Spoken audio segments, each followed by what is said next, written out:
Nintendo decided to surprise us today with some news regarding pricing for Nintendo first-party Switch 2 games. So, pricing is going to differ based on whether you buy the digital version or the physical version of the game. And they said this is going to start in May.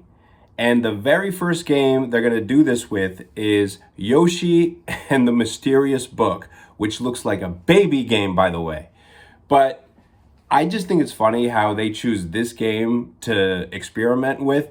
It seems like all the game companies do this.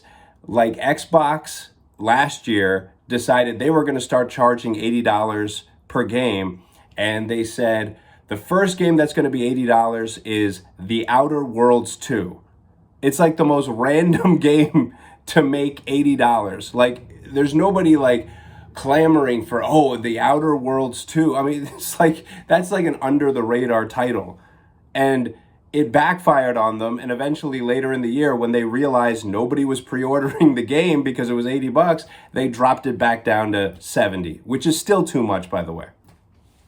And Nintendo themselves, they made Mario Kart World the first $80 Nintendo first party published game.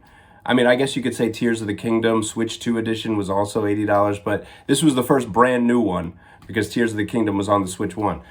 And that was another weird idea because everybody had Mario Kart 8 Deluxe for the Switch 1. That was like, I believe, the highest selling game for the Switch 1. And so when you release another game with similar gameplay and only slight differences, and you're saying, yeah, now pay $80 for this one, people are going to be like, yo, we already got Mario Kart 8 Deluxe. You can keep your Mario Kart World, okay? And then they started bundling it with the system, and then later in the year it got discounted as a bundle and all this other stuff. Anyway, back to what I was saying.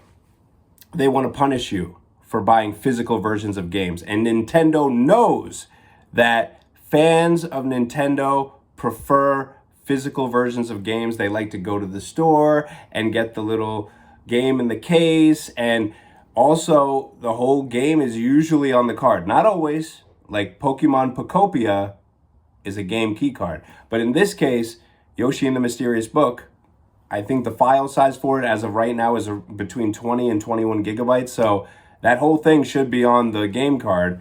And people like that because, you know, it preserves the game, first of all, you know, if you have the whole game on the card. And also, it's easier to resell it to other people or to stores or whatever.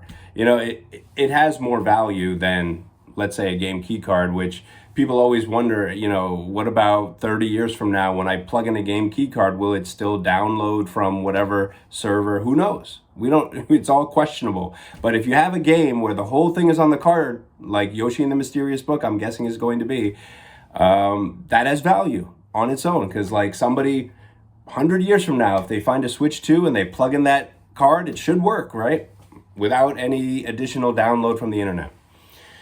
And so Nintendo wants to punish you for preserving games. That's really what they're trying to do. You want to preserve the game? Fine, give us $10 extra. Because right now, if you pre-order Yoshi and the Mysterious Book, it's $60 for the digital version, but it is $70 for the physical version, okay? Now, I mean, it's not like Nintendo's the first one to do this difference between digital and physical. Third-party game publishers have been doing that too. There's games that have been released within the last year that have been doing that. Marvel Cosmic Invasion comes to mind. I have the digital version of the game. I believe Mortal Kombat Legacy Collection did something similar as well. I got the digital version of that game too. See, when you make a difference in the pricing between the digital and the physical, I'm probably going to lean towards getting the digital. I mean, I just am, because why should I pay more for the same game? And I know people might say game preservation and stuff like that. And in Nintendo's case, like Nintendo, I do have a Switch 2, and I do like to buy physical versions of the games if the whole game is on the card.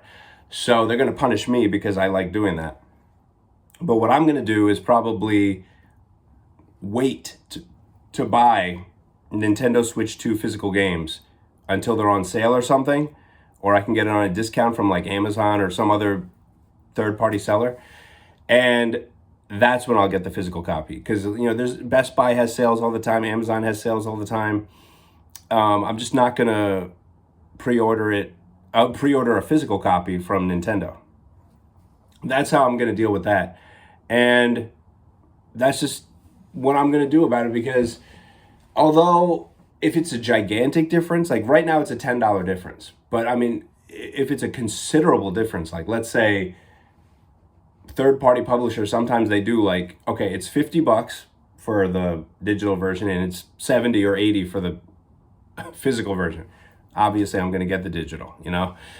But I just think it's strange that Nintendo wants to dip their toe into this situation because they even say in their press release, they're like, oh well, it's because it costs a different amount of money for them to produce different versions of the game, in terms of like it costs a certain amount to make the physical copy, it costs a certain amount, I guess, to release the digital version. And what I mean, whatever, they're gonna say whatever, but it's still like a tax. You're getting taxed, an additional tax for wanting a physical copy, and it's not cool. I mean, Nintendo should be at the forefront of like, oh no, we want to preserve games and blah blah blah. But now less people will buy physical versions just because it costs more. I mean, you're gonna save. I mean, you can do the math on it, but you're gonna save $10 on Yoshi and the Mysterious Book if you buy it digitally. I mean, it's just strange to me that gaming keeps getting stranger and stranger in terms of like what these companies are doing. I mean, they just keep pushing the envelope in terms of wanting to take as much money from you people as possible. Me too, but so now we all have to think real carefully about how we purchase stuff. I mean, I don't really buy tons of games anymore. I have plenty of games to play already that were purchased at very low prices. Sometimes games from many, many years ago. Like right now, I feel like playing Splinter Cell Chaos Theory on my Xbox Series X, right? Through backward compatibility. And I got that for like, I think $5 or $6 on the Xbox store. And that's one of the greatest games of all time. But now you want me to pay $70 for a physical version of Yoshi and the Mysterious Book.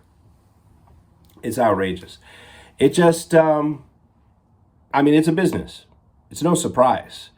But it's like Nintendo keeps like moving the goalposts. It's like people were surprised when Pokemon Pocopia was going to be released as a game key card.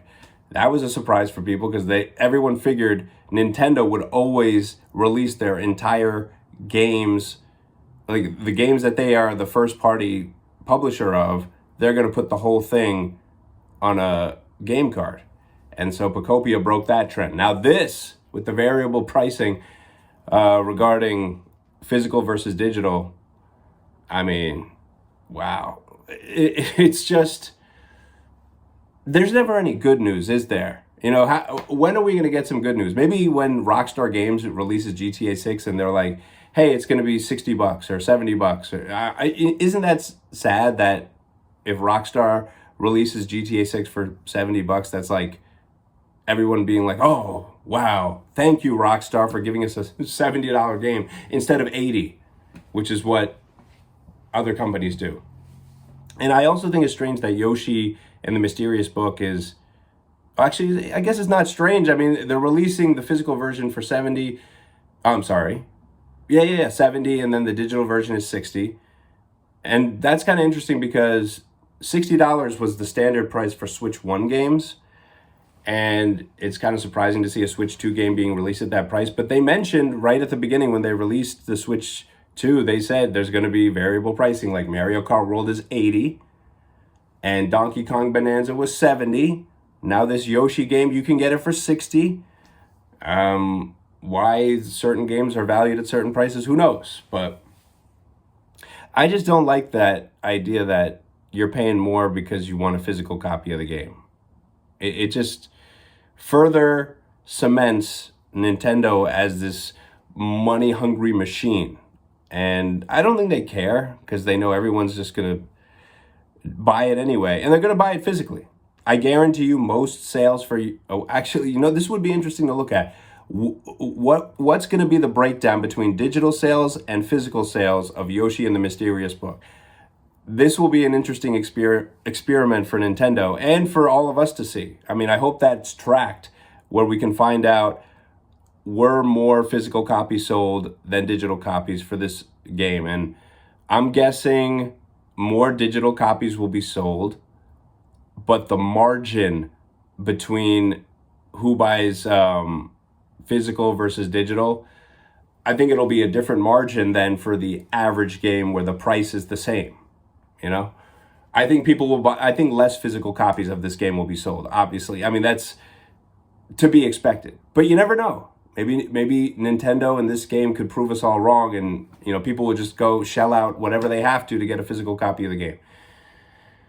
I mean, I don't know what I would recommend to people. I mean, I think I would recommend that what you do is still buy the physical version of the game, but wait till it's on a sale. So in this case, wait till it's $60 or less, which is tough for Nintendo games, but still. Or buy it used, yeah. That's how you show them.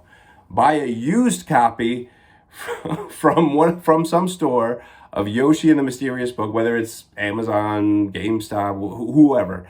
Buy a used copy when it's $60 or less. That's how you deal with this. So then you get the physical copy, but you're not paying Nintendo's mandatory higher price. Thank you. That's the best plan.